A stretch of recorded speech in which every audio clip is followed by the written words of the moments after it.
One of the keys is remember where you came from, keep that shit in the front of your mind, and when shit goes bad and it goes sideways, a lot of shit does, you're getting booed out of the fucking building, or you're coming through this injury, or people are writing you off, oh, you guys ain't gonna fucking make it, any of that shit. You gotta keep it in here. And it really has to, it should drive you.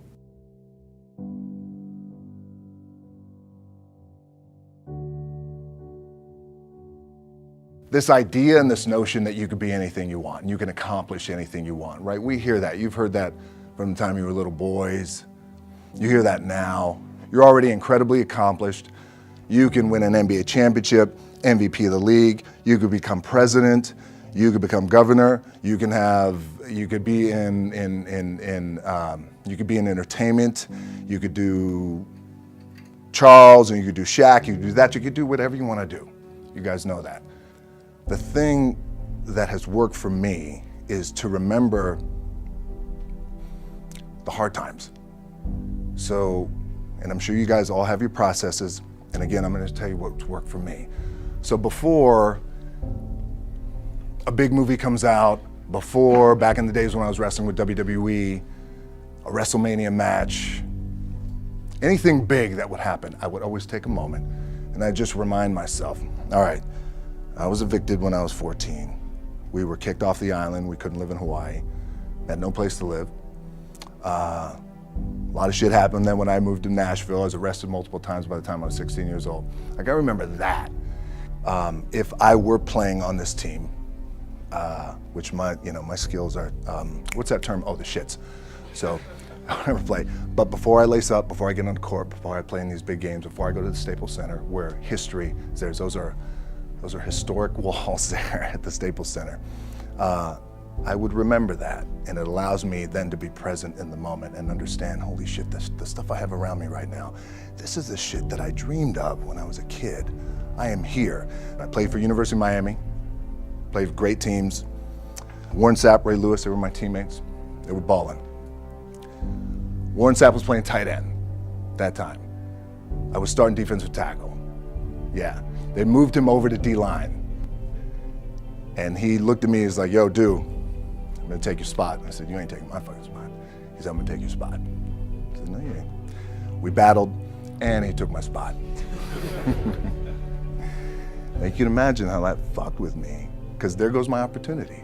He went in, switched to defensive tackle, lit the world on fire. Well, what that did, it crushed me, it crushed my dreams. I had a piss poor senior year, zero production, no NFL, no combine invite, nothing. Finally went to the CFL, Calgary Stampeders, making $250 a week Canadian.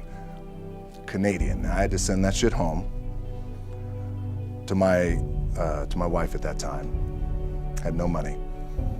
So I remember that. When I got cut from Canada, I had $7 in my pocket. And I always tell that story. So now my production company is $7, advertising agency is $7, everything is $7.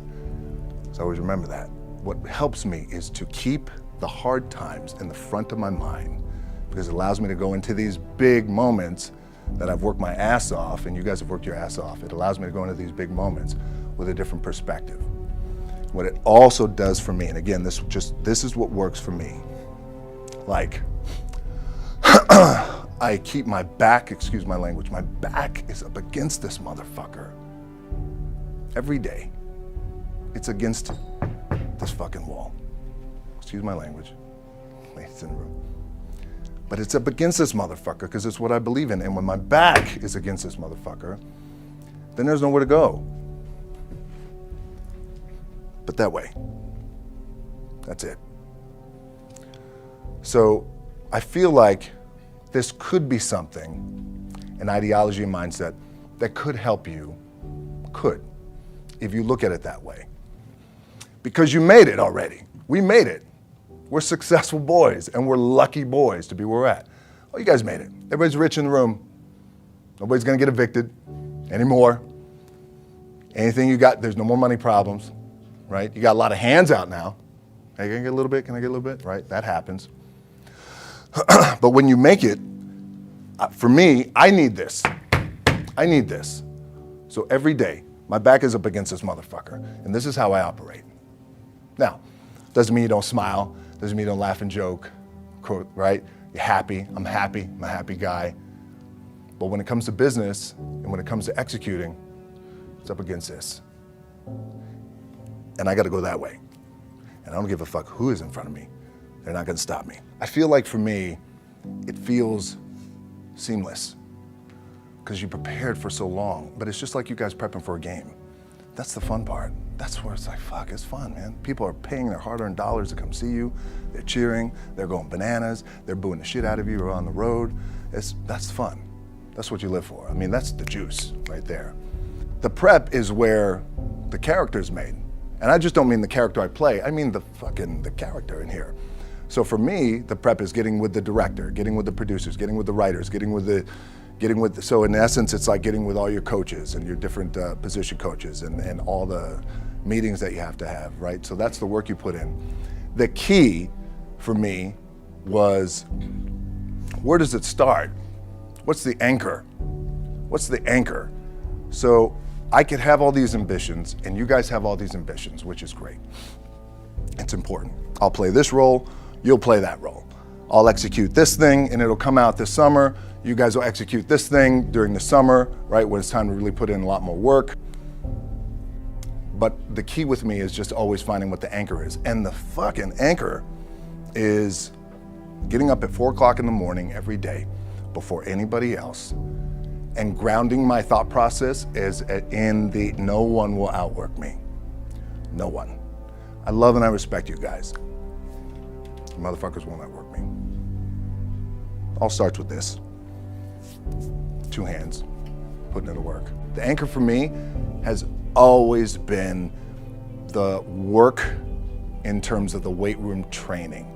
So when I first started wrestling, I was 6 years old, rolling on the mats with my dad. My old man, a lot of you guys will know this. Yeah, Rocky Johnson. My old man was Rocky Johnson. He was the first black WWF at that time. First black WWE tag team champions with Tony Atlas back in 1983. My uncles were wild Samoans. I come from a long line of pro wrestlers. But before the wrestling part happened, I was just in the gym putting in the work. At 6 years old, rolling around on the mats. And finally when I could touch weights at 13, that's what I was doing. But the weight part for me and the gym part has always been, has to be the anchor. Look, at the end of the day, like again, it's the kind of stuff that I talked about at top is I have to hold on to my dad in his pickup truck came down 4 o'clock in the morning, picked me up in Miami from Tampa. We lived in a little shitty apartment in Tampa. He drove down in his little pickup truck to Miami to get me when I was cut from the CFL. I was driving up I-75. I don't know if you guys are from Florida, any of you guys, if you know, I-75 is like, especially down in Florida, Alligator Alley. I'll never forget it. It's 4 o'clock in the morning. And I thought, well, fuck. I leave home like you guys left home. I'm ready to tackle the world, to get after it, achieve my dreams and goals. Fucking crushed by 22, 23 years old. Now I gotta move back in with my mom and dad. I played on great teams though. Wait a second, this is not supposed to be my future. I'm supposed to be in the NFL right now. I'm supposed to be making a lot of coin and buying my parents shit, buying me shit, taking care of my wife, but it never happened. So I pulled out my wallet, I thought, well, let me see how much money I have. I opened it up, I had a 5, a 1, and change. I'm not fucking around, and well, at least I rounded up to $7. But I thought, God, ain't this a bitch? I got $7 in my pocket. Where the fuck do I go now? What do? I can't go back to CFL, because you know, the point comes where you hear that voice, big run's over. Like, you're done, right? So I heard that voice. So as Coach was saying, man, I hold on to that shit. I'm telling you, my back is up against this motherfucker. We laugh, we joke, we have a good time. Press is always fun to do. Sometimes you gotta make it fun. That's another thing. You gotta do your best to make press fun if you can. But my back is still up against this motherfucker. I do not forget it. What this also helps me do, and again, it works for me, is at some point, you gotta be fucking tired of not being number one. You have to be, and you gotta fucking play angry, and I play angry. Now, I'm cool and calm with my approach, and when I step out on my field, which is a set, or, you know, like, there's some, and you're always gonna have haters, and haters are like, well, God damn, man, how many movies are you gonna make, or how much shit are you gonna do? Like, you do a lot of shit. I say, yes, it's my ambition. Of course, why not? I could do it. Yeah, I love what I do. And not only that, but in what world do we not work every day? Doesn't mean, it's just like you guys in the off season. You gotta work every fucking day. It doesn't end. My back is up against this thing, you know, and I started to play angry, by the way, and I still play angry. My last match, Brock Lesnar, transitioned, and I realized if I had to be great at something, I wanted to be great in this world of Hollywood and movie making and producing and entertainment, I had to commit, and like you guys have to commit. Obviously, you commit to something, commit to the goal. So I quietly retired. 2 years later, I thought, what the fuck did I do with my career? Because my movies were not doing well. I was written off. I was like, it was around 2006, 2007. I was like, God damn. I left, I pulled a Jim Brown. I left when I was on top, like #1 in the wrestling business, and I left. It was a ballsy, gutsy, some call it stupid move, but I had to commit and I had to follow what was in my gut. And at that time, I'll share this with you guys, and Will Smith is my boy, and I sat down at that time with the agency I was with, and they said, what do you want to accomplish?